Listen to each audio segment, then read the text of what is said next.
My name is Eric Sanderson, and I'm here to talk about the song Satellites by Sonofdov. This is the first Harbor Community session, and I'm really proud of the work that Dennis and I did together. We're going to open up this track, see what's inside, and hopefully learn a little bit about what's involved in producing a song. Grabbing an instrument, pulling out a pen, grabbing a mic, or your phone. What exactly is production? How does mixing work? Let's do a deep dive together and find out.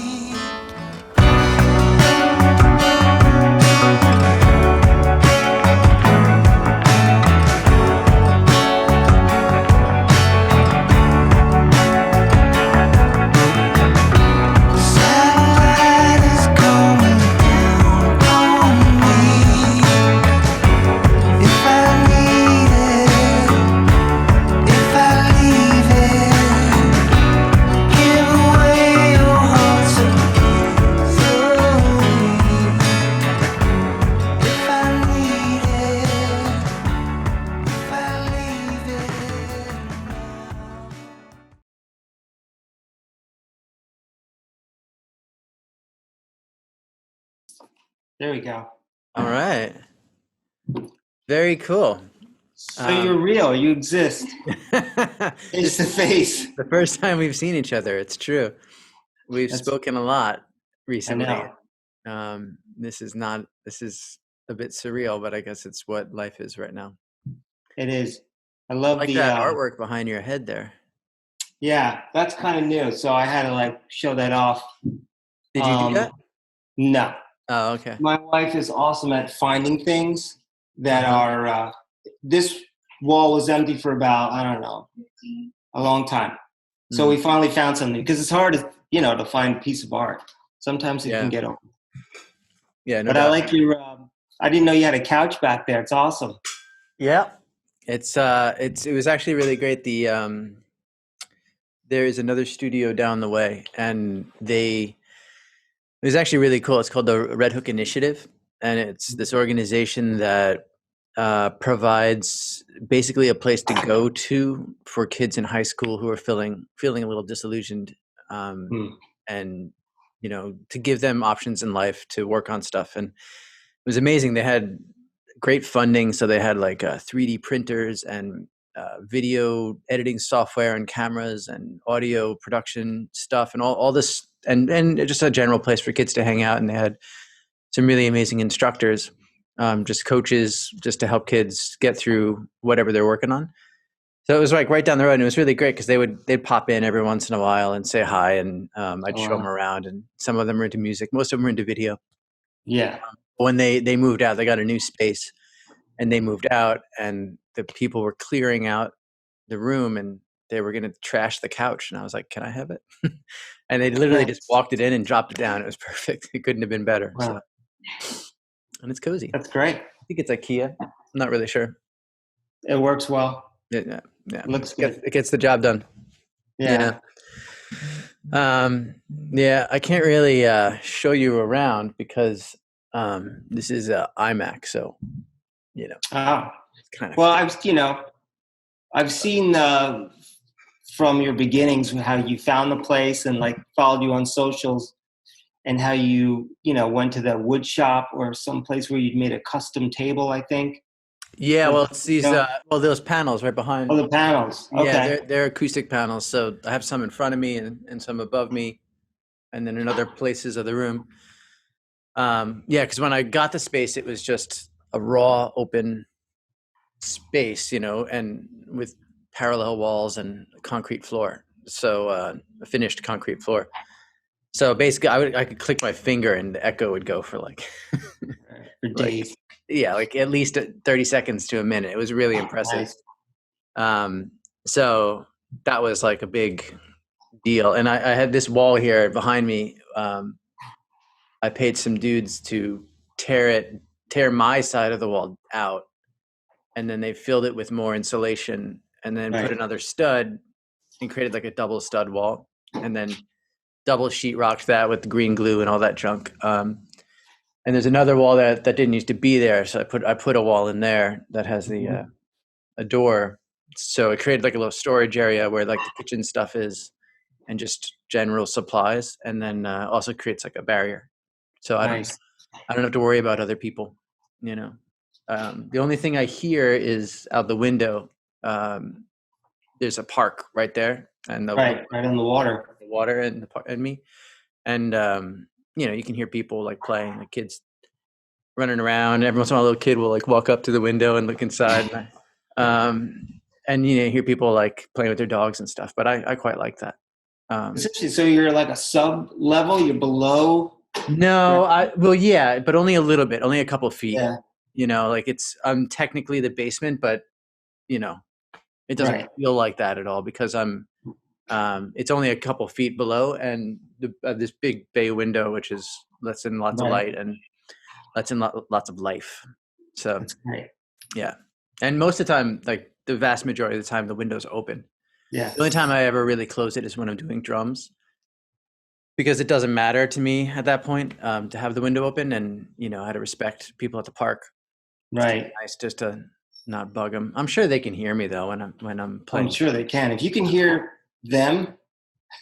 Well, when the window's open, yeah. Right. That's Yeah. right. One day, actually, I came in here. I don't often come in on the weekends, and just because I spend time with my family then. But one day I came in, I was recording drums on the weekend, and I just took some acoustic panels and put it in the window because there was people like right there, and it was like, you know, it was like one of the first nice weekends, so the park was full. Right. But you know, that's all good. Yeah, I love it. I love having the connection to people. A lot of studios are just like closed doors. You know, you have no sense of what time of day it is or anything like that. And Yeah. I don't know, it's cool, but I think you kind of lose your mind after a while. So I know the window thing. From my observations, people are kind of like to black out the windows because I guess the sound bounces right off of them or something. So they try to let themselves in, and it's like a cave. Yeah, I'm not into that. You're not into that. There was an opportunity, not the Red Hook Initiative space, but the space right next to it, freed up, and it's probably three times the size of this place. And this is only 500 square feet, so it's not huge. But the other place was huge. I mean, it's easily 1,500 square feet, real big open space. But there was no window, and it's on like the other side of the building. So the window's this small thing, so it really feels like you're in a basement, and it's on the other side. And you know, even though the place was bigger, and it was also just a little bit more expensive than what I pay. I mean, it was like a couple $100 more. Like the price difference did not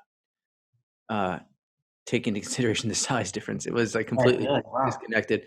And I really thought about it, but in the end, I just, for me, having the window and the, you know, being able to see the water, and I get the breeze coming in off the water, and every night the sun sets and it just kind of pours into the studio in this beautiful golden bath, you know, the golden hour. So I decided like a smaller space was fine because I had that. Right.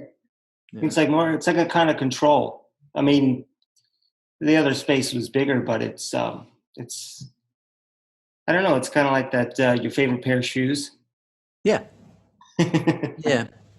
You know, and eventually the goal, not the goal really, but I think the natural progression would be to get a new favorite pair of shoes, and you know, have one with a little bit more space. But I worked out of because living in New York City, like space is everything and costs so much money, and it's so difficult to come by and everything.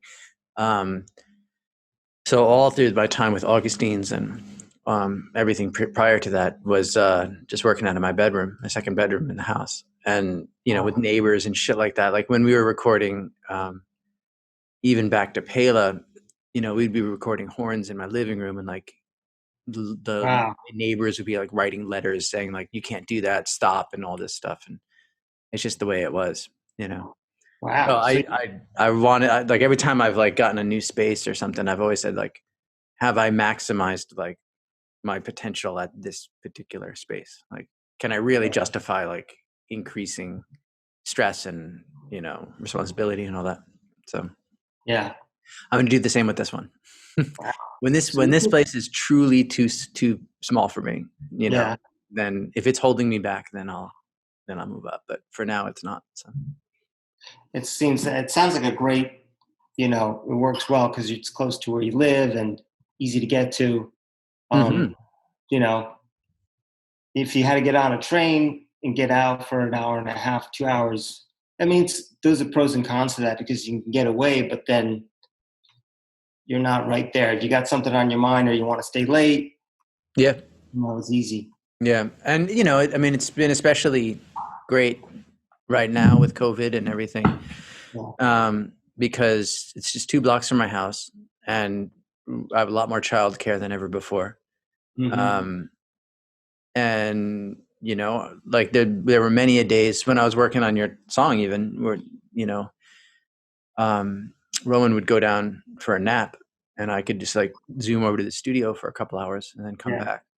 And you know, with all this weird time that we're living, and having a toddler, which I think is unique because he's not old enough to be independent, like fully independent yet. Yeah. Um, so he needs a lot of care and a lot of attention and a lot of stimulation and whatnot. And you know, it's just me and Diana sharing that, so it's a lot to take on. And yeah, having the space to be able to just come down even for a couple hours, Yeah. um, and do like a recall or you know, come in and like do one pass on, you know, on like this guy or whatever, like, Right. you know, like just to like bang something out and then leave, come back. And it became crucial because big blocks of studio time, it wasn't really available to me, Yeah. and still isn't, you know. I mean, now it is a little bit more because Diana's off work, but Mm-hmm. you know, it's still not like it used to be. I wanted to talk to you and document this, a little bit of like what we've been going through. And there is I'm gonna, you know, send this out to people in the world. And basically a lot has been going on in the last 5 months, and now no one really knows what's been going on, so I figured it's a chance to like catch people up or whatever. But Yeah. as you know, and I'll just say real quick, I reached out to you in March, which I didn't know, because I found your song somewhere. I found your music, some connection. I don't remember where it was, honestly, but at some point in time, I started following you on Instagram, Right. and it was probably, you might even know, I don't know, but it was probably Augustines or something, and I came across you, and I liked the music that I heard, and I followed you, and then you know I just kept listening and kind of keeping in tune with what you're doing. Wow. And then you know, before COVID went down, I started this idea started bubbling in my head of doing something called the Harbor Community Sessions. And the idea was to, you know, invite somebody that I think is doing something interesting to the studio, and we would just do a day or two, or you know, whatever. We do one song together, and we document it. So we'd kind of like talk about stuff, film stuff, like show the original demo, and then document the process of going from demo or original conception to a finished product. Um, and that all under the guise of, you know, giving the person I'm working with the opportunity and the freedom to like do whatever they want, and not have to stress about money and not have to stress about time and not have to stress, you know, but just be able to like create for the sake of creating. Um, and then COVID hit, and I was like, "Phew, how do I do this? You know, how do I can't invite people to the studio." So um, this is actually the first time I'm Zooming with um, and without a family member. Right. Right. so so I just figured that out, and how to like share Pro Tools through the Zoom and stuff like that. So that might be an interesting Right. development going forward. But I've been working with a couple artists we're just email stuff back and forth, Yeah. like you and I have.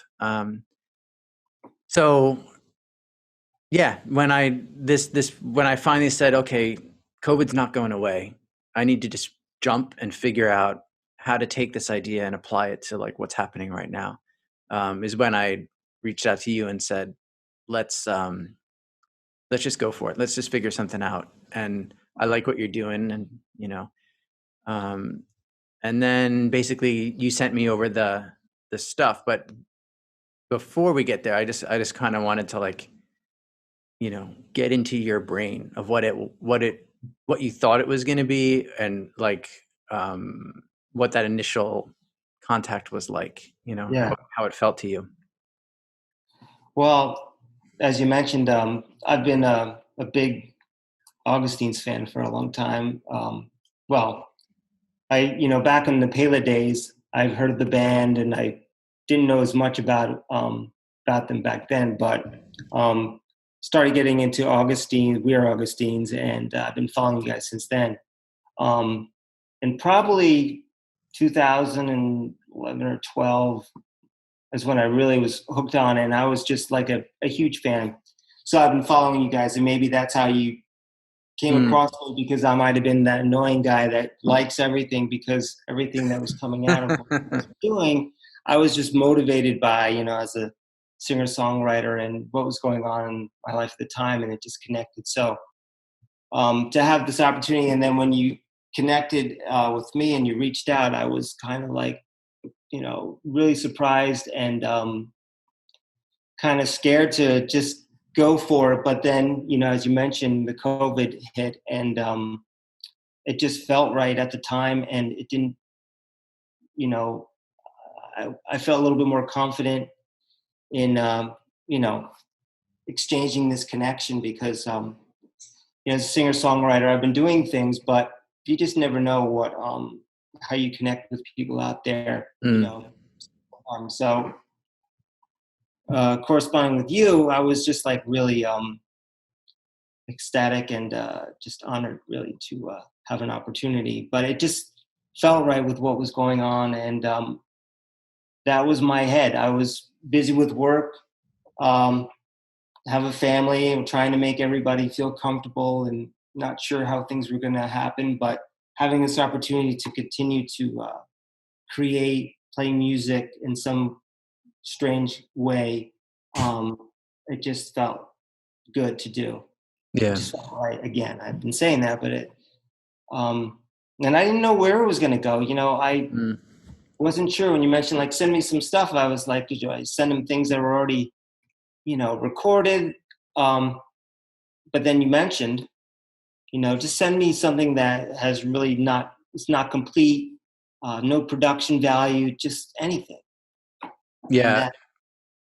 I'm a big, I mean, the initial idea was, I don't know. I mean, I don't know if the initial idea was set, but I always had this vision of like people coming in and being like, okay, we're here, let's do something. Like just that pure, I think inevitably it would have been more like people coming in and be like, hey, here's a couple songs that I'm working on, or here's this cool piano part I have. Maybe we can do something like that. Like something that was pre-composed and then maybe not a finished product, or maybe it was a completely finished product where someone could play a song from beginning to end. I don't know if it really matters, or mattered. Yeah. But I had a couple experiences where, I've worked on tracks that were very open-ended, and I quite like it. I quite like the mindset of in that sense of what I said before, that like, creative freedom, like where there's no fan base, like there's no audience that's sitting there in your mind, like waiting for you to do your thing. There's no like label that's expecting a certain type of music, and there's no,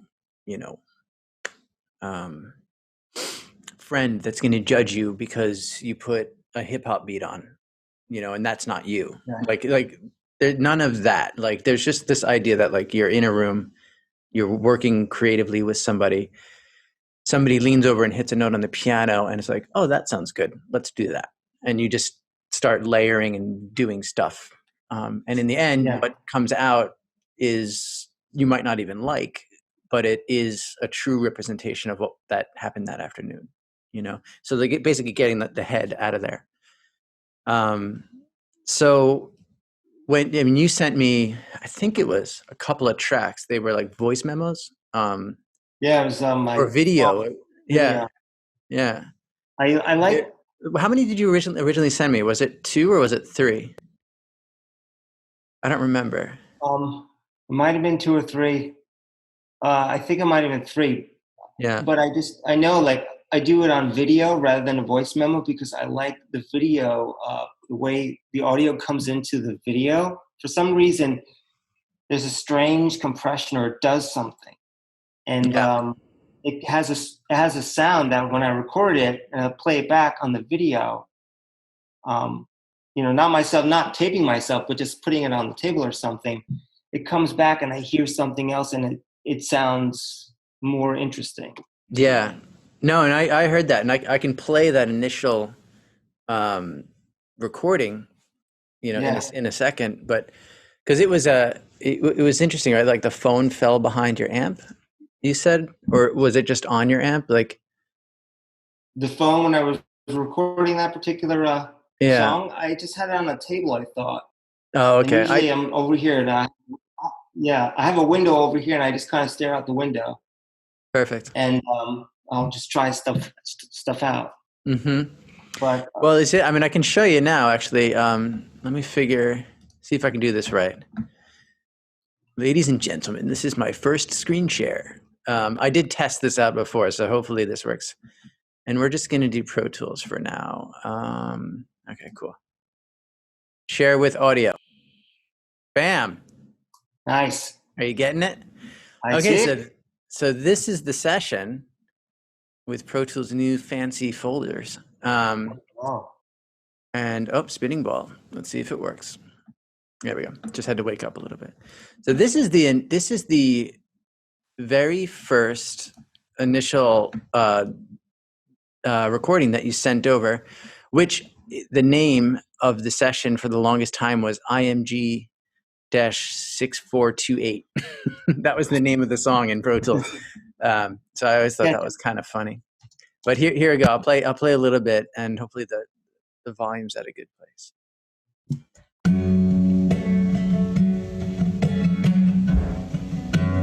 I loved that you could hear like a door close or something at the beginning. There you go again, chasing all your plans. Looks like so I hear what you're saying. There's something really unique and special about the quality. It's especially how it makes your voice sound. There's this weird ethereal airiness to it or something. I mean, yeah, I think. Yeah, go for it. Yeah, I think I was trying. If the phone was facing down or facing up, it was kind of like picking up. I'm thinking, I'm not an audio guy, but the sound bouncing in some strange, like in two places. That's why when I played it back, I was like, wow, I like that. Yeah, and I remember you telling me that, which was exciting to me, that you had the song and there was something cool about it, but you've tried recording it a couple times and it just never, like, you always lost something when you recorded it.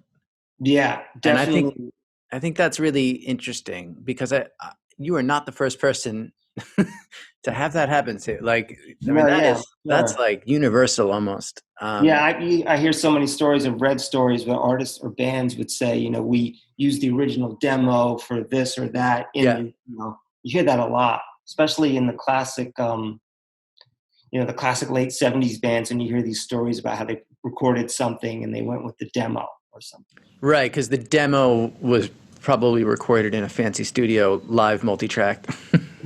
But, they might have been demoing to try and get the record deal or something. Right. Yeah. Well, I mean, I especially notice it with vocals. I can't tell you how many times the final vocal on the the recording is the either the demo or the first time the vocals were sung. Super common to we'll build out a track. Maybe the song's kind of composed or whatever, and maybe the lyrics are written, maybe they're not, but we'll build out the track, get it all going, and then at some point it's time to do the vocals. But early on in the session, we'll do like a scratch vocal just to kind of get a placeholder, so that all the musical decisions can be made in relationship to that vocal. And it's so incredibly common that scratch vocal becomes the final take or the majority of the final take. And then maybe some lyrics were changed, or there's a certain phrase that, somebody wants to sing slightly differently or whatever. And then we just punch in that one phrase or something. But of course, it's always, you go in front of the big fancy mic with the fancy preamps, and you sing your heart out, and it's just not as good as the initial recording. It happens all the time. Yeah, I would even think it happens the majority of the time. Right. It's weird, So yeah, when I heard this, there was a vibe, and there's a bunch of edits here. I don't really know what I did. Let me Well, you adjusted the arrangements. Maybe that's what you were doing with those edits. Maybe, yeah. So this here goes from, it goes to the chorus.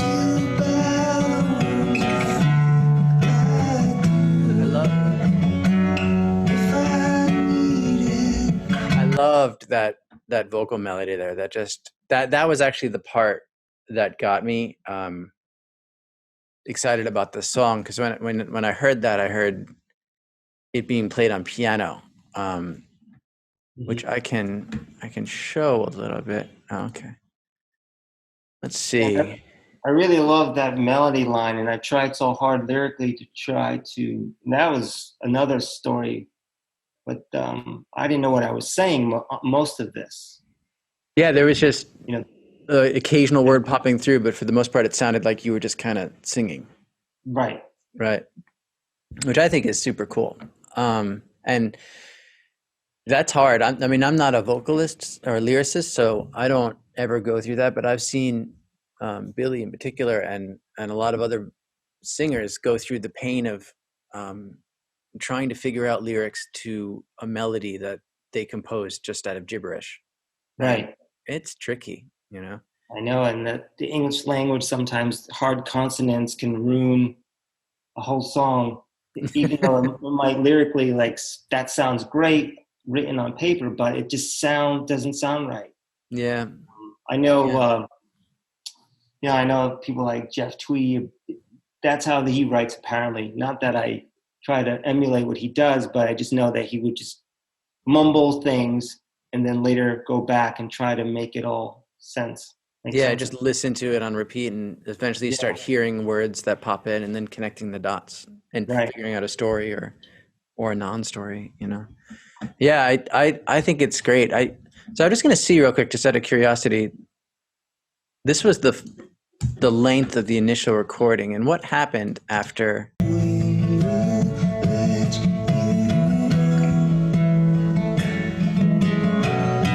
So you went there in your initial recording. That's right where the change was. Mm-hmm. Here it goes.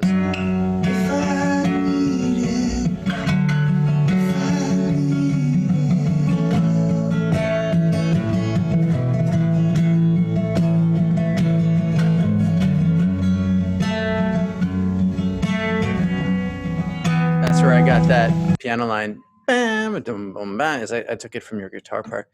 Yeah, so everything in the track, I'm just going to show a little bit of the track. So that was what I got, and I did not know what was going to happen or what to do with it, but I did this piano line because I just loved the melody. I think this is it. Let me see.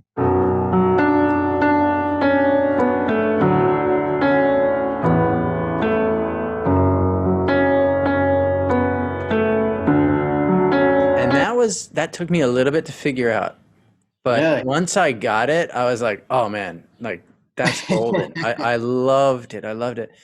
And And then I And think so, these stabs are from your guitar line.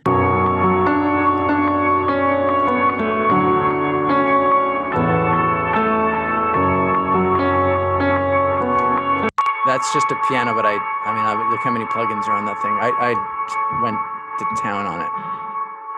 yeah. The echo's still going. Yeah, my Zoom is in mono for some reason. I haven't figured that out, but such is life. So I don't know what the quality is like. So I don't want to spend too much time playing stuff, but Right. I think it's cool. So like what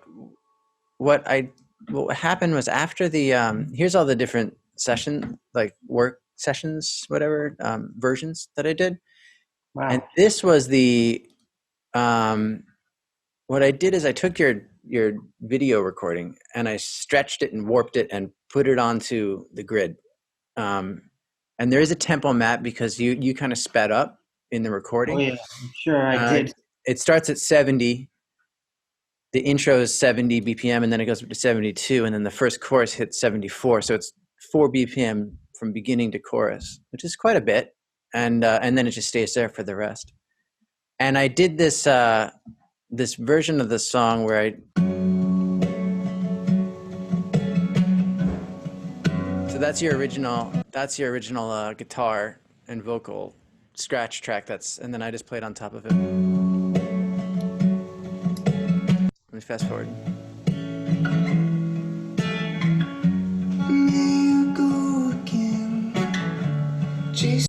Fast forward a little bit more. In a moment's that the wind will let you know.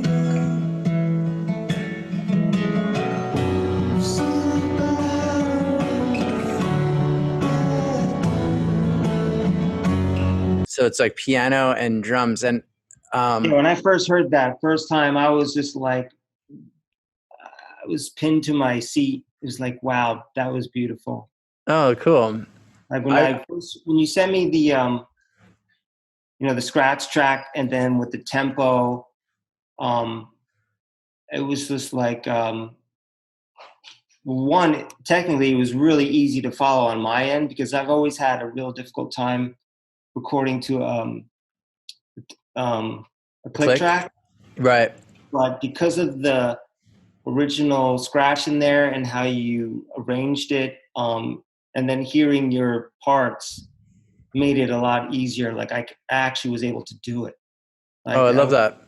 I was scared at first because I knew that I've always had a hard time with click tracks. I've never like the vibe of the song or what you're trying to convey was just kind of felt a little bit lifeless. It's like, yeah, it's in time, but there's something dead about it. But this was really helped me tremendously.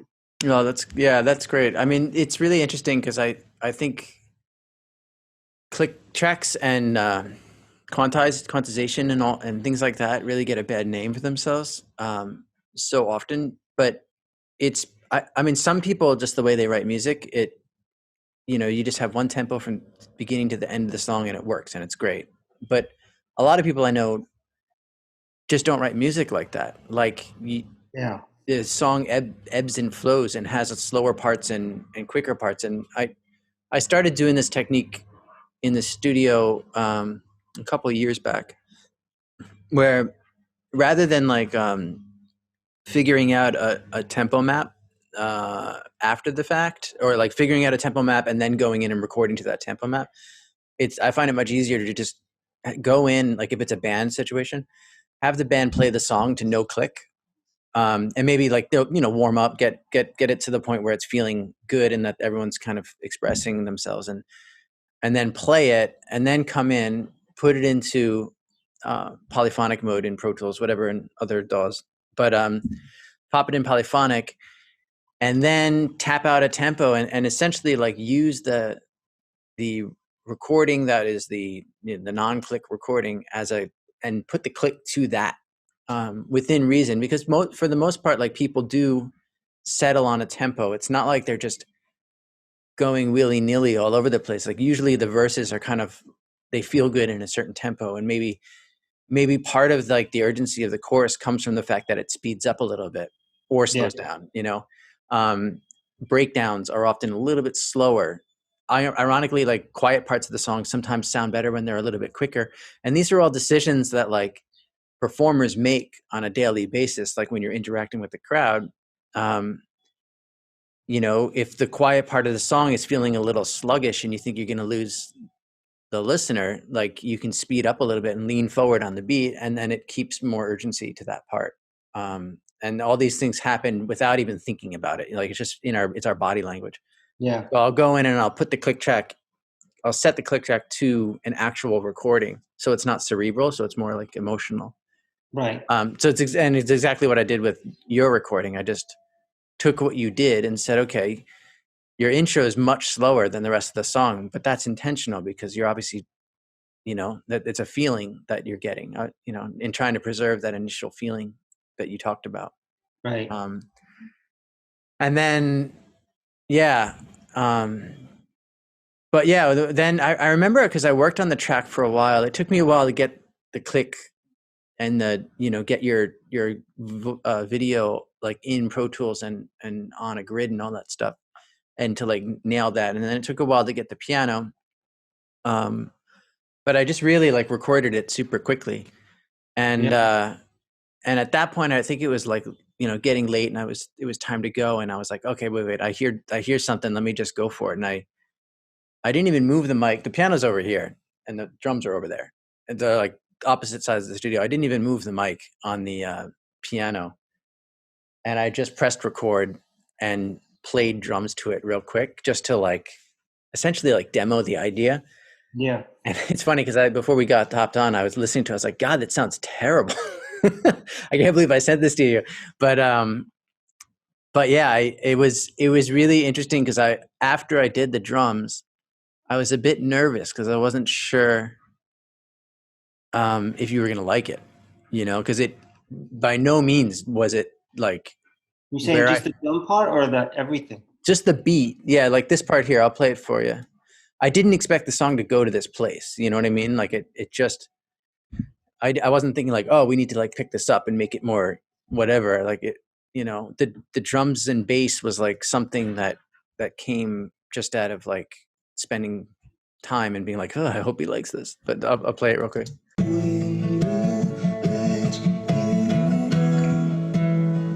All right, so that's still the pre-chorus. Let's go to I think it comes in right where it says.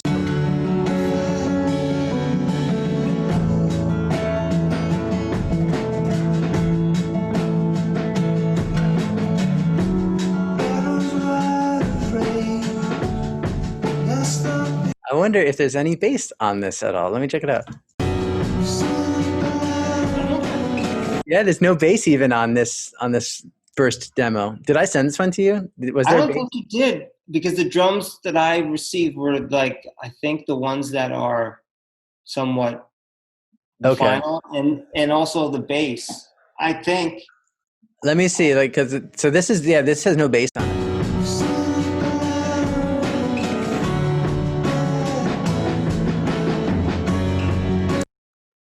The drums don't sound terrible. They kind of sound cool. They're just really roomy. I like the toms are kind of blown out though. So this might have bass.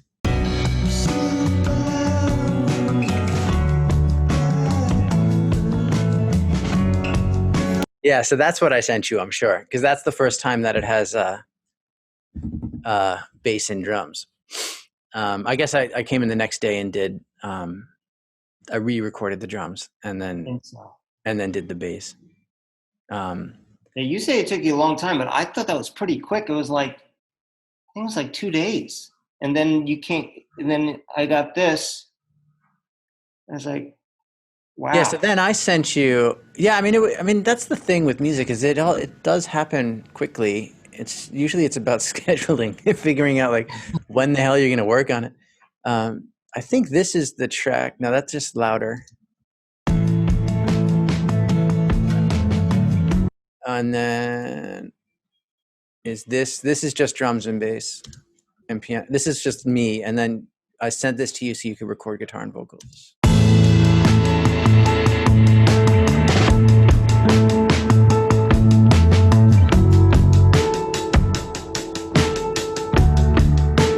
Yeah. So I think I sent that to you. And then Yes, that's what it is. That's what I sent to you. Is you can even see the name. It's still image 6428. And then you sent back vocals and guitar, and it was the first time it was called Satellites. So I Right. think this is your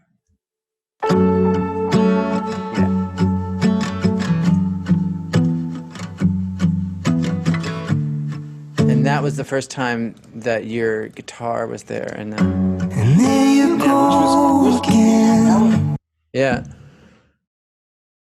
The guitar was I thought was more difficult than the vocals because, going back to that original demo, I wasn't sure what I was playing either. It was just one of those moments because if you noticed, I noticed after when you sent it back that I added another chord in the intro or a note, and then in the verses with the vocals, it's one less progression note. And I didn't know. I thought it was all just the same. Like, you start a song and then, Right. But it actually was an additional note in the intro. And I was like, because I didn't figure that out. And I was just trying to get the rhythmic part. And I couldn't duplicate exactly that rhythmic part on the phone.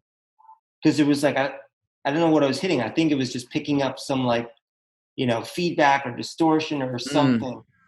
But as long as I was locked in, and it felt good. That's what I cared about, and you liked it. No, it's great. I mean, you sent me the three It's probably a three guitar tracks. Let me see what you sent me, just out of curiosity, because I haven't looked at this stuff in a really long time. And I just did. I mean, this is just like basic EQ, rolling off low end and stuff like that. Yeah. What am I doing? Oh, that's pushing some of the upper mids. Yeah. So like basically, this was the main guitar.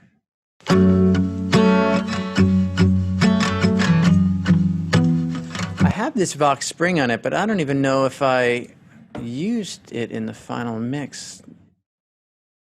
Yeah, that's not even doing anything. So that's just like raw, just EQ and some compression. I mean, it's basically just EQ. But I had this other guitar too. Yeah. So that one, I don't know let's see what the initial. I think that was my. Yeah. So it's like a double. I just took all the plugins off. But I remember you, because I sent back the mix, the first one, and you were like, yeah, I think the guitar needs to be more interesting sounding. Or I don't know exactly what you said, but you sent over all these guitars because you wanted it to sound more like the initial voice memo, kind of fucked up sounding. And I made it a little bit too clean or too, isolated, too like, clear. Right. That sound accurate? It does, because I tend to like do that just when I record something where if I feel I need something, I'll throw all different kinds of paint on the wall. Mm-hmm. And I'm learning from some others, but especially from this experience and from you, it's like, let's not, I don't know if the words were, let's not draw attention to it, but maybe that's what it is. It's just like simple like that. Yeah. And then the song kind of obviously progressed. But at first I was like, I was, I guess, listening as a fan of music, and it's like, am I going to lose somebody in the first 30 seconds, or is it interesting enough? That was Right. what I was thinking. That's always a tricky, especially with an intro like this, because it's so Sparse. It's just sparse. That's a perfect word. Yeah. It's not like a big pop tune. It's like, listen to me, it's, yeah. right.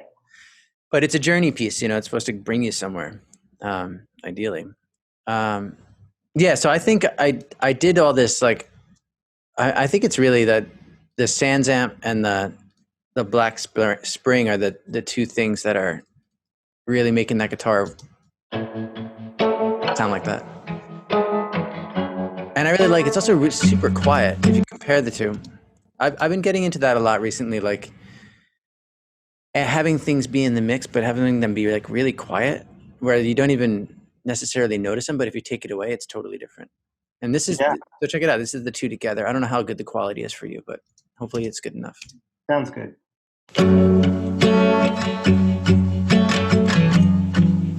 Like it kind of sounds like one guitar. Yeah. But if I mute the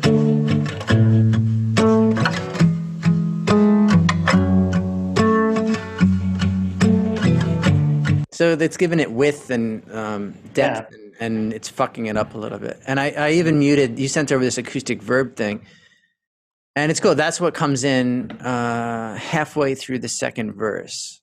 So you start singing here. I can get the get the vocal in. Oh, where's the vocal?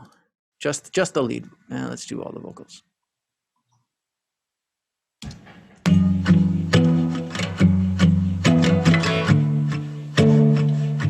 Vocals come in here. And there you go again, biting off the hand that holds you close to the sun. And this is a little trickery. I put this guitar in, which I have no idea what it sounds like even. It's much brighter and has a, more EQ dip. But I also put the tremolo on your main guitar at that point.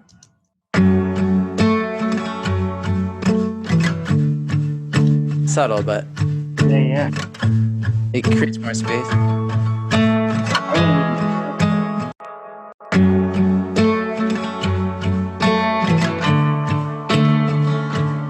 You can hear that guitar pumping. Yeah.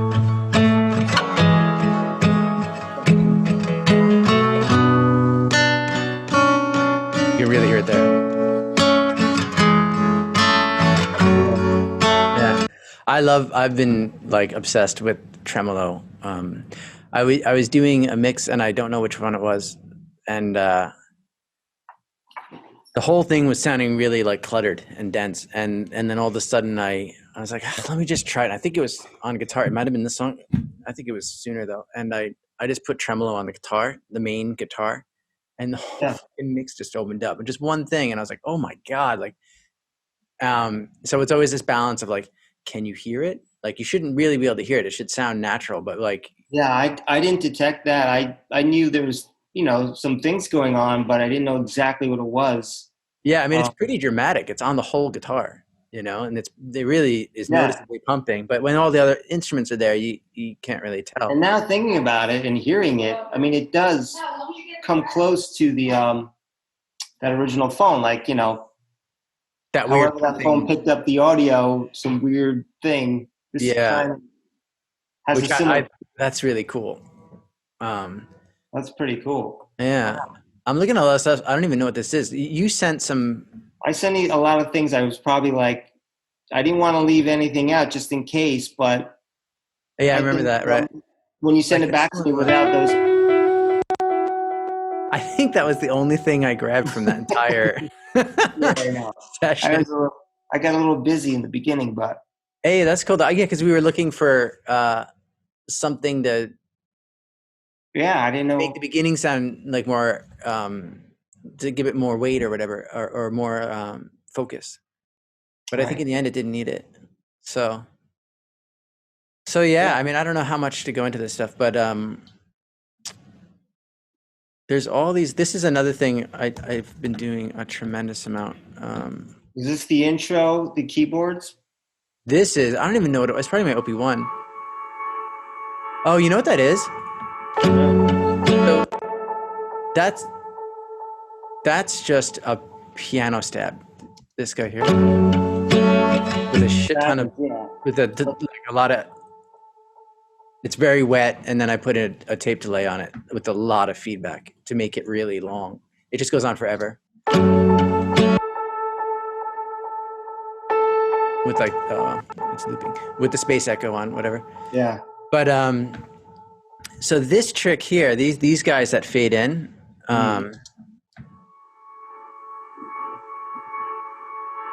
it's actually this piano up here, which is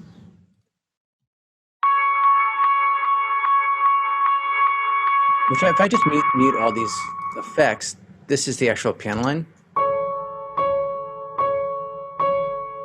I mean, it's like super simple. And then the effects have Again, it's a super wet.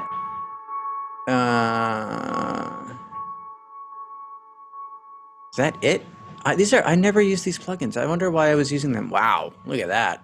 I don't even know what this one is. Maximizer. What is it? What is it doing? So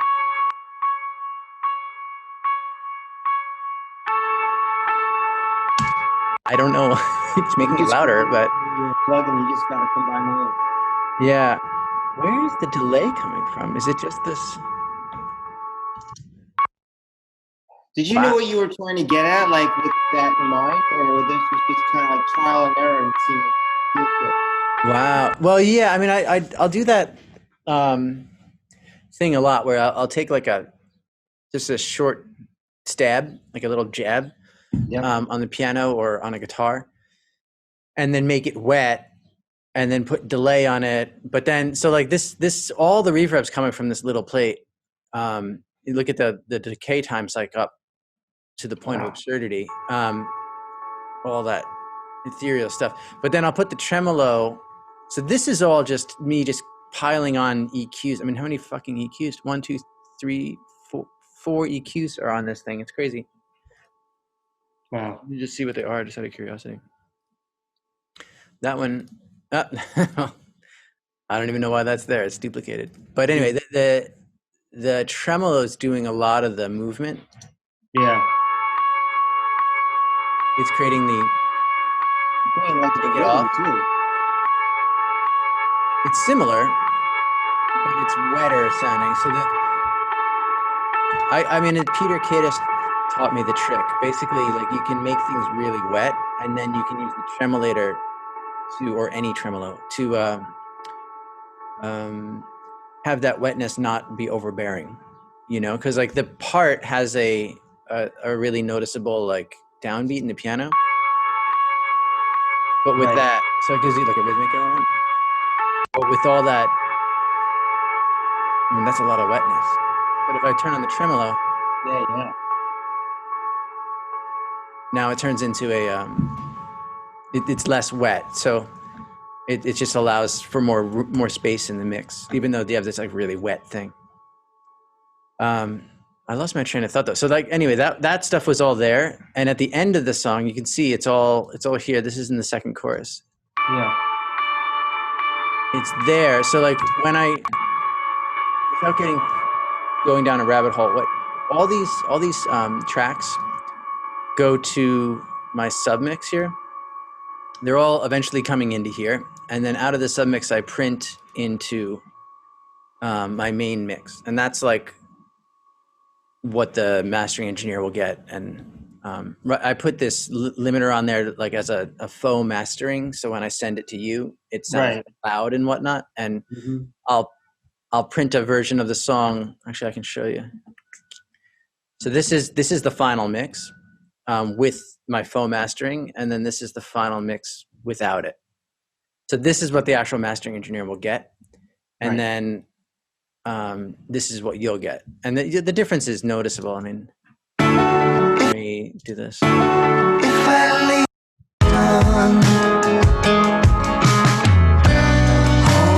That's like the final mix, and then this is what the mastering engineer gets. So it's a lot quieter, but it's also about the transients and the way that they're affected. So anyway, when I'm doing this, the print is a trick that I stole from Dave Neufeld, because he's a genius. Is you can be printing at the, let's say I'm listening to the track in the loud part. I hit stop, all the delays and everything are still going. So if you record enable the track, let me just This was he did Risey Sunken Ships. Yeah, he mixed it. He recorded Book of James and produced the recording. And he did another track that we didn't use. He did a couple other tracks that we didn't use, but he mixed the whole album and he recorded and produced that song with us. So yeah, basically you can be playing from the beginning, and if I pop it in record mode, I'm gonna play, let the the delays and the echoes trigger, and stop it, rewind, and press record. And I'll show you what happens.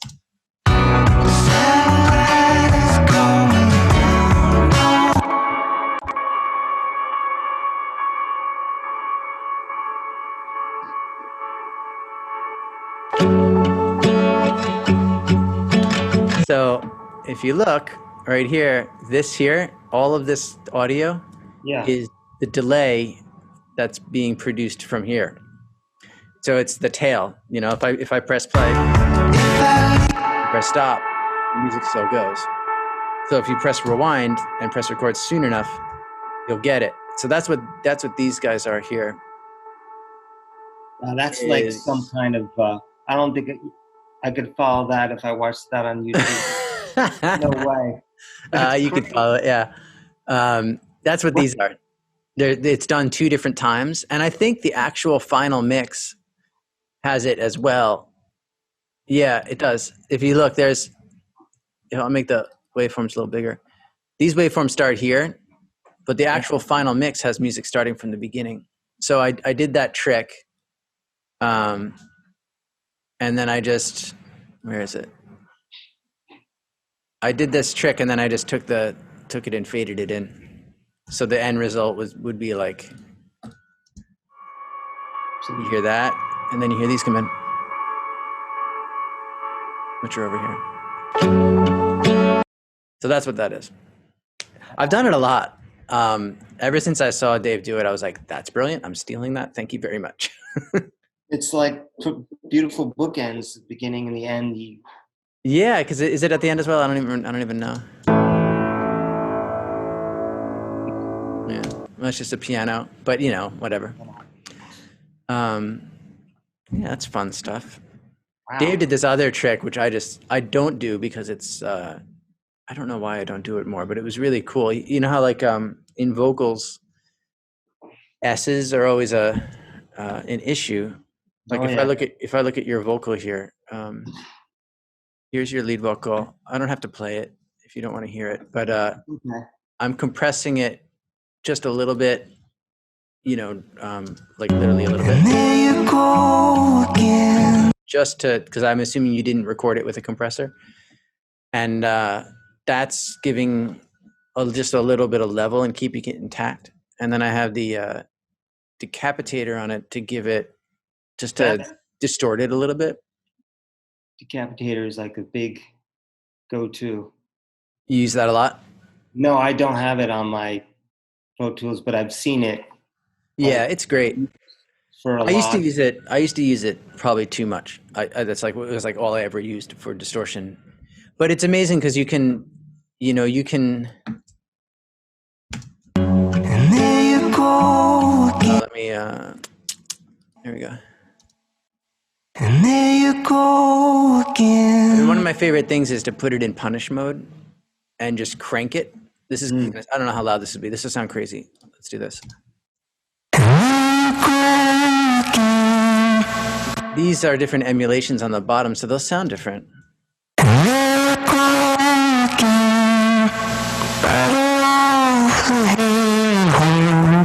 you can, I mean, that's really dramatic. You can pull it back a little bit.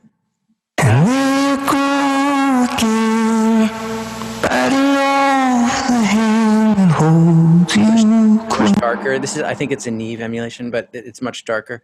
Anyway, you can kind of like put them down, and then you can just fade it in. And there you go again, biting off the hand. You know, and just use it a little bit. And you can also like, it's really cool. You can use it as an EQ. Let me show you this technique. So if we, let me just copy. Okay. If we do this, and we really crank it. And there you go again, biting off the hand that holds you close to the sun. So now it's like really just the top end, almost like a telephone voice. And there you go again, biting off the hand. Then you can take the wet dry, pull it back, and the voice will sound much darker now. And there you go again. and you can mix in that distorted telephone voice that you've done to brighten it up. You can use it as like an EQ. Check it out.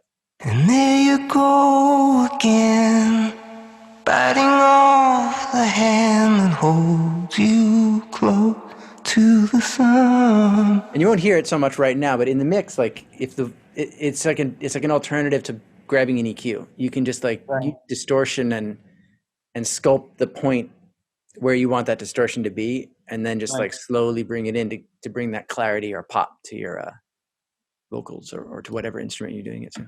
Works really well on bass too. Parallel distortion. I guess it depends how more air you push out, the more it's going to have the effect. You can control that even if you're not pushing. Yeah, because it's like using a distortion pedal. But if when I was showing you in the beginning, if it's just on everything, like the 100% wet. Yeah. And these are tucked in a little bit, but whatever. If it's and there you go again, with that, which is really intense. And then you can hear it in the low end in particular. It's just overtaking everything. Mm-hmm. And there you go again. But if I pull the low end out,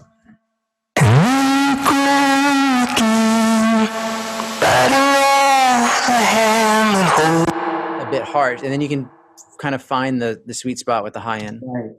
And there you go again, biting off the hand that holds you close to the sun. And just blend that into your vocal.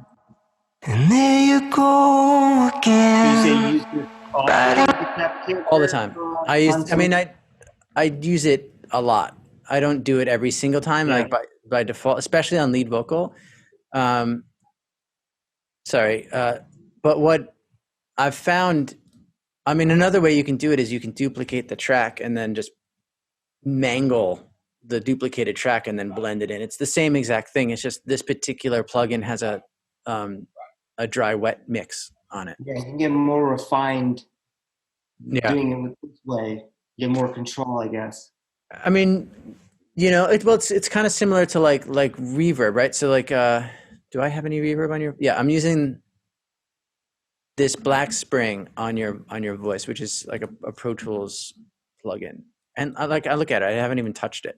The mix is all the way up. These are in the center. I think that's the default setting. Yeah. And all I'm doing is pulling out some low end up to 200 hertz. But like it's that essentially is the same thing. Like you have your lead vocal. Yeah. Which is happening. And there you go again, biting off. You can really hear it on the word again. It's super subtle, this particular again. Spring. Yeah, so that's without it, and then if I put it in, you'll hear it. Again, biting off. It's really subtle, but it just fills the gaps. Yeah. I like that. I've been using that particular vocal verb a ton because it's also a mono signal, so it's really small and it just fills the gaps, and I literally have it to the point where I can't hear it, but if you mute it, you notice that it's gone. Yeah. And I think on the chorus I did some reverb writing on the chorus. I'm using this one, which one is it? I think it's this one here, which is just a huge hall. It's the Altiverb hall, but that's what comes in here. You can hear it. Out to the wind. It's a subtle movement. I think it happens stronger here. I'm not sure. Breaking it down. And that's what kind of gives you. And on the chorus, I have it in there just to give the voice a little bit more width. I found it's really interesting. The like you can have the vocal sounding great in the verse, but then when all these other instruments come in, usually in the chorus or whatever, whenever they come in, sometimes most of the time the vocal just sounds smaller, and it's that old thing, like reverbs and delays are awesome and they're often overused, but I've found that like because I'm so afraid of overusing them that I was underusing them for the longest time, and I think this particular delay I put on, it was like one of the last things I did in the mix, because the vocals in the verse, it was sounding good to me, but when the chorus hit, it was like kind of bleh. It didn't sound that exciting. And this gave your vocals like a little bit more boost, so it could compete with the drums and all the piano, and it sounded too dry, even though it wasn't dry 10 seconds earlier. But when the other instruments came in, all of a sudden the vocals sounded more dry. So I put this in to give it more width, and I'll show you to you real quick. Satellite is coming down on me. It's still subtle. Yeah. I mean, look at it. It's like negative. It's negative 20, But if I mute it. Satellite is coming down on me. Just in the center, and then. If I need it. So it's all super subtle, small stuff, And you can see it's only in the choruses. And then it drops out again in the verse when it gets quiet. And it's in the outro. Yeah. That line there, so you're not actually raising the volume of the vocal, it's the volume of the effect. Yeah, it's called a throw. Coming from the old school days, like I have a tape echo over here. Think Lee Scratch Perry. You would throw, on the console, you'd have like your main vocal track, and then you could have a throw, which could either be on a small fader, on your console, or it could be an EQ aux send, or some people would even route it to a actual fader on the channel, so that you have the large fader, so it's really easy. But basically, it's the send to the effect, and then I'll show you in this example. This is the send. This is the fader on the console that I'm sending it with, and it's going down to here, which is the effect, and then the effect is going up to here to my vocal sub or whatever. And basically what's happening is right here, there's no vocal, none of that reverb's on the voice. Right. And then I'm raising up the volume to grab the tail end to make it give it a little more sustain, and then dropping it down for the chorus. And you can hear it. You out to the wind. Right. And it's subtle, like if I unmute the vote, everything. You out to the wind. Satellite is coming down. If I mute the vocal, the reverb on that part. Satellite is coming down on me. If I need it. So again, it's subtle, but that's what it's all about. It's like so much smoother. I would group things. I would actually highlight the part of the audio, and then I'd go into an effect, and I would not know how to do the send that you just went through, and it just wasn't as smooth as this is. It blends a lot. Yeah, I don't do it that much on individual instruments and stuff. That actually pretty much across the board. Occasionally, let me see if I did it here. Yeah, so on this vocal here, let me get rid of this. On this guitar part, I have a send going so here's the piano part. Sorry, I'll play it, and that's 100% to the left, and then I'll create width by sending it to an echo, which is very wet. Oh, interesting. And I don't do that often. I pitched it up an octave. I put an echo on it, which is the echo is 100% wet. So you get this ping pong, bong, bong, bong. Oh yeah. And then I put the tremolo on to control some of the wetness. Yeah. But then you get, with doing this, I get more of a sense of actual stereo as opposed to just having a stereo track. Right. But it's really not much going on. Just put it on.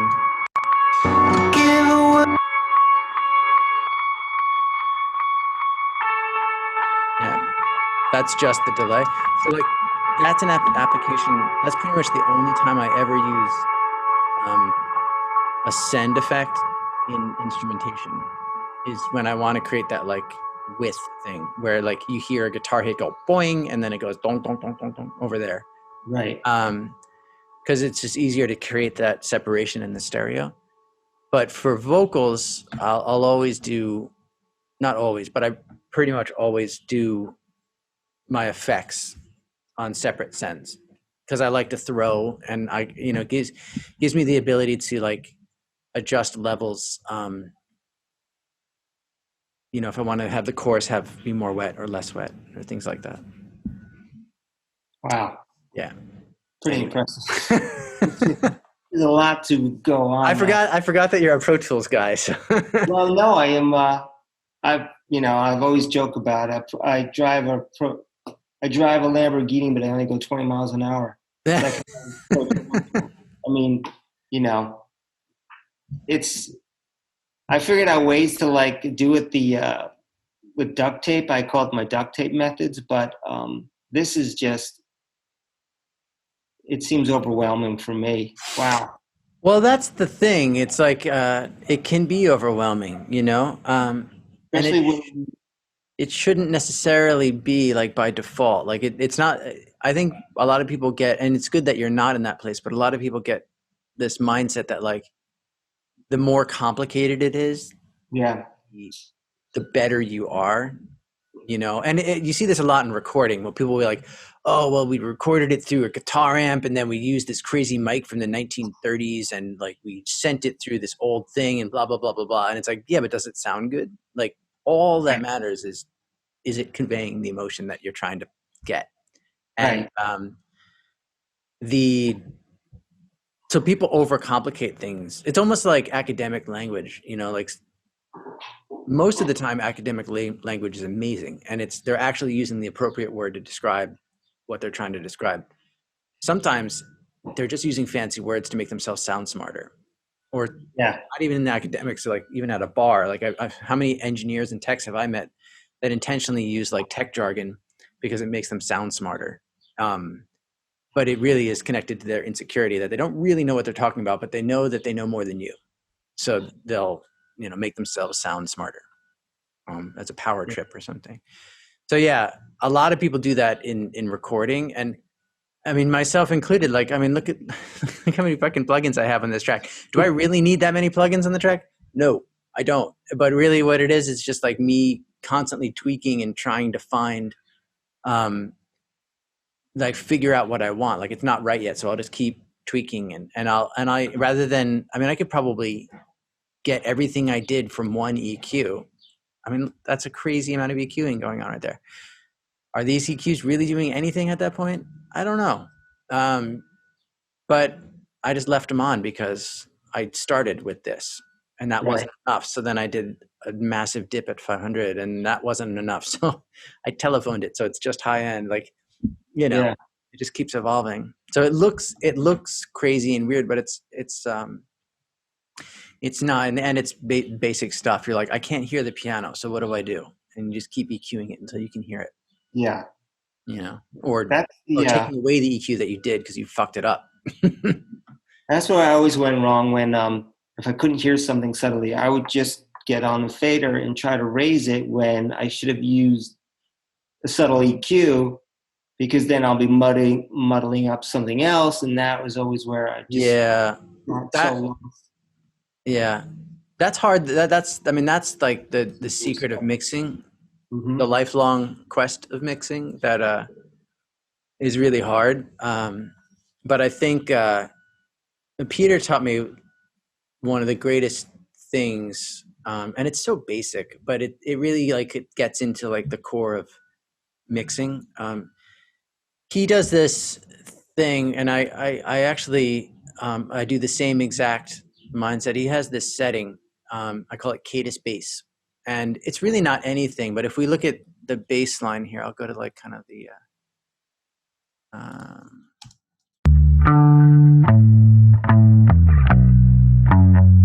so that's the bass.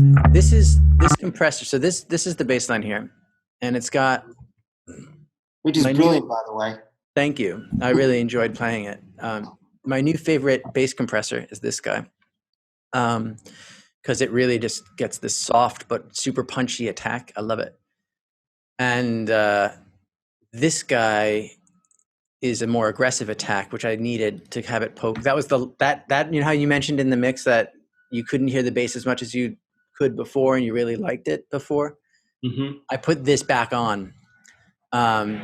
And this one it has this like mod where it has this even slower attack. But this plugin, the 1176 attack, is much more pokey than the DBX. Right. So I had it without it, and we could check it out.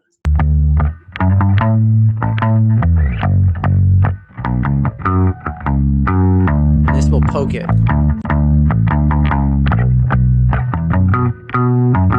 It's super subtle, but it's that transient, you know, that the thing that pops through the mix. It's that's getting it, and it helps a little bit. Anyway, I have all that. I digress. I have all those. That's like the bass sound, and this really isn't doing much. All this is here for is to let me know when I see movement on this. That means the bass is loud enough. Like there's enough voltage going into that compressor that. And I try to keep it so I barely see movement at all. This is actually a lot of movement. And the idea is if I'm listening to the whole song and okay, let me I'll crank the bass real quick. If I'm listening to the whole song and I see this, if I can't hear the bass, well, first off, I know that the bass is too loud. If I see that, so I'll bring it back down. That's still a lot of movement, so like I might even put down more nowadays.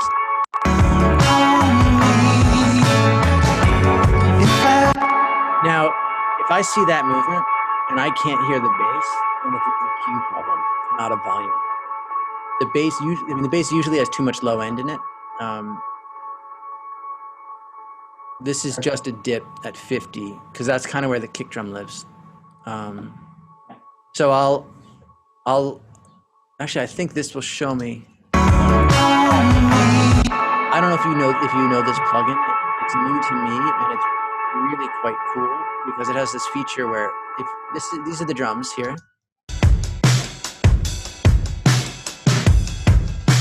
So you can see the kick drum popping right there and the snare is kind of right here. Yep. Now, if I bring the bass in,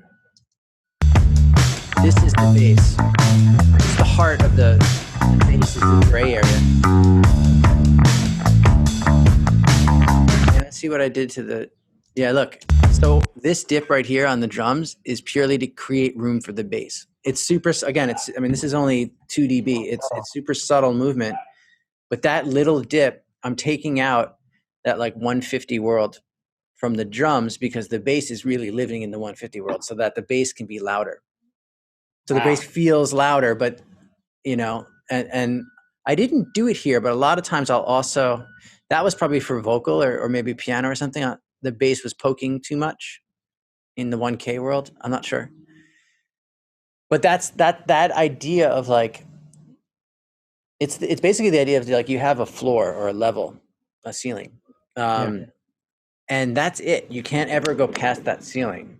You know, like down in your master chain here, like a ceiling is a ceiling.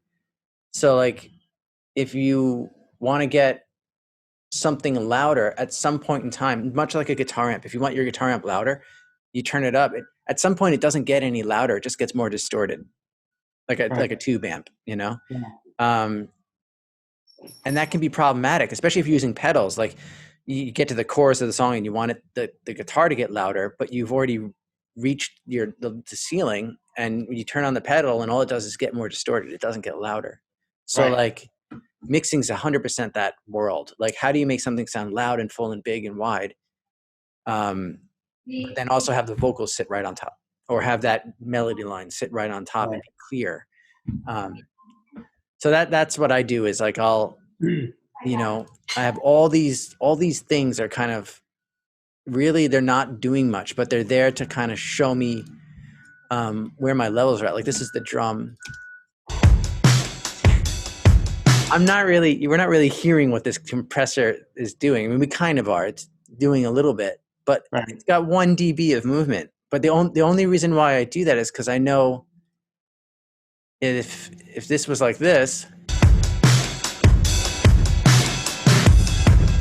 that it's not, that's too much movement. Like I know that the drums are too loud at that point. I just want it to tickle the compressor. So, Nice. and even so, like a lot of times at the end of a mix, I'm pulling things down and making it quieter, you know, because I want to. I don't know. Peter said this great thing once. He's like, after you've worked on the song enough, like you've heard it really loud, and you know what it can sound like loud. But after the 400th time you've heard it, like you're kind of like, all right, well, let's just see what it sounds like a little bit quieter, you know, and turn it down. And the more I do that, the better it sounds, because I'm just not choking the music or not choking the files. So that's always like to hear things low. If I've ever been at a studio and like, you know, we listen through and it's loud and it's like those big top speakers on the top. Yeah, it sounds great, but I don't like to hear that. Like, just let's bring it down to that one parts. Yeah. And if it sounds good on a crappy boom box or something, you know you're onto something, I think. Totally. Yeah. So yeah, what do you let's leave Techland, and I just wanted to ask you, like, what's going on with you? Like, what are your where are you at creatively, and future projects, future songs? Like, what are you thinking? Well, definitely, like, this was tremendous for me, just doing, you know, this project we did here, because I was, like everybody, a little uncomfortable, like, writing something new. 'Cause, you know, what are you going to write about all the obviousness that's happening? So I was kind of not really able to write something new. I was forcing it. I was always, I have a lot of unfinished ideas, which I go back to, and then sometimes, you know, I can finish them. But right now things are a little strange. But, you know, I'm going to revisit a couple more songs ideas and just try to get them going. You know, I've been asked to play some of these benefits, you know, virtual benefits, and I'm uncomfortable with them, but I'm doing like where you play one song or two songs and that's it. I mean, I don't like to overdo it, because the virtual shows or performances are getting kind of old, you know, Yeah. not as exciting. I mean, obviously if there's someone I really love and I want to hear, but in my community, you know, in New Jersey where I am, we've been doing a lot of benefit things, and I like that. Some, you know, some demos or how we can help out. You know, just did the Black Lives Matter compilation that's on Bandcamp. That's doing really well. That's great. That's through Rough Trade and Bank Robber Music. And did Rough Trade reach out to you for that? Like, or was it Bank Robber? That was the label in New Jersey that I'm on, the Mint 400. They had a couple of artists on that comp, and I was asked if I wanted to do it. And it's like, I think right now there might be 190 artists, maybe 200. It's ridiculous, but it raised a lot of money. It's great. For Black Collective, and so that was good. But I might, you know, I was asked to do a live show out there. You know, it would be social distancing. I could bring my own microphone. I was still a little weird with that. And I'm not saying it's a bad thing. Like, people that are doing it, it's cool. But I'm not sure, you know. Bring your own microphone. Bring your own microphone, right? So I think we're getting there. It's slowly but surely happening a little bit. A couple of my friends have done those, and everyone who's done one has been a little trepidatious going into it, and but also really enjoyed playing live. Yeah, they missed it. Yeah, for sure. I know. It's a tough balance. I mean, I'm the same way. I can't have people in the studio yet, and I don't know when I will be able to. I mean, the studio environment's like, it's basically like it checks every box on the what not to do right now. Like go into a small room for long periods of time with multiple people screaming or singing very loudly. Like it's basically, it's hard. And it's especially hard because like, you know, they're friends and it's like, you know, You don't want to insult everyone's them. pretty sure they don't have anything, but no one knows. Yeah, That's what's so fucked up about it, you know? Yeah. You don't know if you picked up COVID, like getting coffee in the morning on your way over to the studio, even if you got tested like 3 days earlier, you know, going to the supermarket and all of a sudden you got it, but symptoms don't show up for 2 weeks. Right. You know, it's crazy. So I know. And I have, I have kids and I tell them you got to be careful. And then if I would do something like, yeah, well, Dad, where are you going? I'm going to play a show. What do you mean? You know, it's kind of like I'll be hypocrite. I feel bad about that. Yeah. So we're just trying to be smart, but being creative, you know, doing a lot of, spend a lot of time with nature, spend time outdoors and doing a lot of hikes. I happen to be in an area where it's, we're by Hacklebarney State Park. It's beautiful there. So we get to do Fill that. in the well. Yeah. Yeah. Yeah. It's good. It's important, you know? I mean, but I thoroughly enjoyed working on this track with you. This has been even remotely as we did, you know, but I still can't believe that I'm actually getting to do this. It sounds strange, but it's it's almost like, do I have COVID and I'm going to wake up and saying, I did a song with Eric Sanderson and that didn't happen. I was just having dreams. Yeah. It actually happened. So it's cool though. I mean, I don't think, I guess that's one of the things with music. It's like, I'm a real big community person. And I mean, I was telling you like,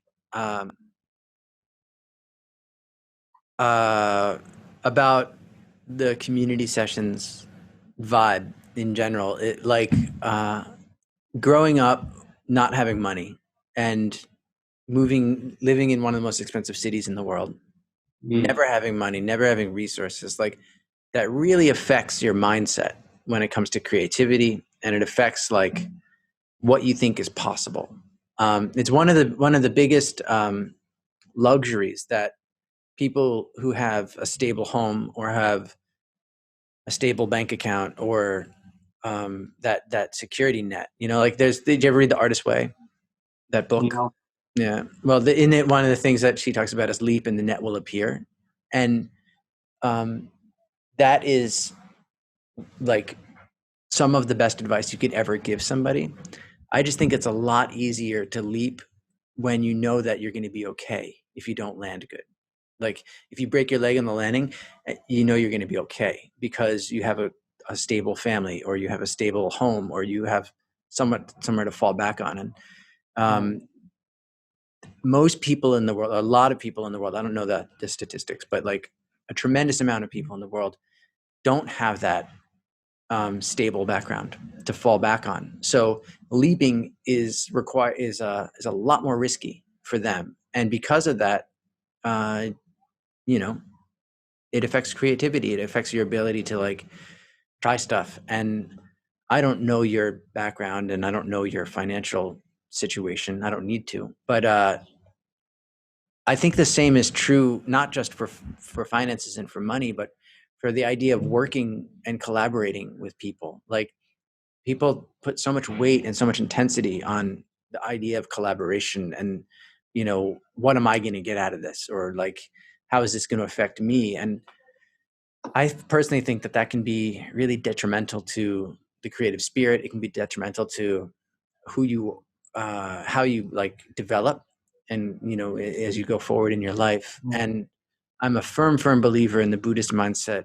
Not that I'm a Buddhist, but in this mindset that like whatever you want in life, you have to give away. And the reverse, whatever you give away is what you get. So if you're always stressed out about something, more than likely you're going to make that something happen. You're going to manifest that thing in your life. But if you're always, you know, my wife told me once, like, if you want to feel loved or to feel cared for, the way to do that is to love and care for someone else. And all of a sudden that will come back to you, because that's what you're sending out to the world, and it will come back. If you're sending out, I'm going to do nice things so that I get something out of it, because really it's a greedy action, then that greed, that selfishness, that like desire to hoard, will come back to you. And that's what I'll be left with, is like a hoarded feeling. So I try really hard not to look at life that way, and to step outside of that bubble, and to step outside of the whole game and the ego and the who's who of the music industry, because it's strong in the music industry. And a lot of people simply won't work with other people because they're not famous, or they're not going to get them where they need to go. You know what I mean? Like, and I just think that's bullshit. I think that's everything that's wrong with the music industry. So I personally love creating for the sake of creating. And when I heard your music, I was like, wow, this is really good. And I think I could do something with it. Like I don't, when I say do something with it, it's not like I think I can get you signed and make you tons of money. It's like, no, like I think if we were in the room together, we could make something really nice and make something cool and make something that other people might like. So, I mean, hopefully we did that. We haven't released the song yet, and we have no idea what people are going to say, but, you know, hopefully people dig it. And even if they don't, it doesn't matter, because I had fun doing it, and you like it. So, I mean, job done, you know. There you go. I mean, I know I can't wait to share it. And like you said, you know, if people don't get it or whatever, it's this experience that I had and we had is, I'm not going to forget that. This is, I really appreciate it, and also just honored to be part of this thing. So thank you. Word. I love it. All right. So this turned into a long chat, but that's cool. And, you know, next we'll figure out. Almost 10 to 2. Oh, wow. Really? So it's that long? What time did we start? Yeah. A little after like 12:10. Wow. Almost 2 hours. That's impressive. Well, okay. So it'll have to edit it. We'll edit it down, but, you know, we'll figure it out. And maybe I'll make little clips and then put out the full video for anyone who cares. For the 5 people who are interested in watching the whole thing. But we'll see how it goes. But it was good talking to you anyway, and good talking to you. You know, meeting you in person. Right. I know. Real honor. Yeah, I'm thrilled. I'm thrilled with how it came out, and I loved being able to play drums and stuff. I think this is this is the first recording where I'm playing the drums officially, not just like an overdub here or there. But that's awesome. I think it's like, well, you know, you hear the full song, like you were talking about. You got to serve the song. Mm-hmm. So I think you're approaching it not from a drummer perspective, but from a songwriter production perspective, right? You know, it's like, I'm definitely not a drummer. A drummer to stop hitting the cymbals, right? You know, I like cymbals. Everyone talks shit about cymbals. I like cymbals too, but when you feel like it just, well, there's too much for sure. No, but that, I wasn't sure at first if like those drums were pre-recorded and they just happened, and you know, you sync them up with the timing, but it's just perfect for the song, because the song is, you know, we talk about sparse and the rhythm of it, but the drums like brought it to modernized it, or just gave it more of another character in the story. Like I hear the song as a story, you know, and you've got your exposition beginning, and your rising action, your climax, and then your falling action kind of thing. But the characters in the song, like I was trying to come up with something like, you know, when I send out this for my mailing list, like how would I describe this experience or the song? And it's really like a story, and the characters are there. You've got to listen to it, and if you listen to it again and again, you know, it's really subtle, but you know what you went through, the technical side of things, how to get there, it's pretty fascinating because it's for me because I can hear like the story, like the characters again, and it's pretty complex, you know, when you listen to a song over and over, and that's what I like about it. It's like you hear a song and you get it, you move on. But I think if you go back and you listen to it a few more times, and you know, because how many times have we listened to the song? 500 times. I know, right? But that's what I love about it. Is because it's pretty short, but it's I think there's a lot going on that you got to listen. Yeah, yeah, and I personally love when there's happy accidents when like some reverb effect or something, some weird piano stab, all of a sudden accentuates the lyrics. Yeah, You're like, oh, well, that was not intentional, but that's very cool. You know, I love when things like that happen. There's a little bit of it going on in the song, which I think is definitely like a floating in, you are floating in space quality to the lyrics. Yeah. And I don't like a lot of that ambience, I think, came later musically. So it's like a little bit of a conversation, you know, yeah. a volley between like the lyrics and the vibe, you know. Yeah. So, and I'm curious, Peter, who I've been talking to about doing this video, he was like looking up some things and just trying to get a vibe for it. And he picked up that aesthetic right away. Not so much this is going to be all about space, but he was, you know, that's where he heard something to incorporate that. So he said you know, we're going to do it, and he should have something probably the first week of August, maybe. Great. So, you know, I was just thinking when you were saying that, like, if you recorded this on the normal voice memo instead of using the video, like the song probably would have been different. Yeah. Because all that ambience and totally, you know, you know, I've always, I've loved ethereal sounding things, but I never, you know, sometimes when I set out to write something new, I'm like, all right, it's going to be uplifting, happy pop song. And I could do it, but then I don't feel anything from it. Not saying that I write all melancholy, you know, somber songs. Probably do, but it's like, what's wrong with that? Yeah, I know. What's wrong with that? Yeah, like it's just how I've always. I don't know what it was. It feels like it's sitting in the right pocket there. You know, because I know that lyrically, I'm less is more kind of thing. Yeah, love it. Yeah. Alrighty, let's wrap this up. All right. It was a pleasure talking to you and working on the track, and I really appreciate it. I appreciate you trusting me with your baby, and sure. Anytime. Hopefully I taught it some good stuff. But you know, your baby now drinks alcohol, so AA might be in the future. No, kidding. But yeah, it's good. It was a real joy, and I have the feeling we'll do some more in the future. You know, that's great. Carry the relationship on. Definitely. Thank you so much. All right.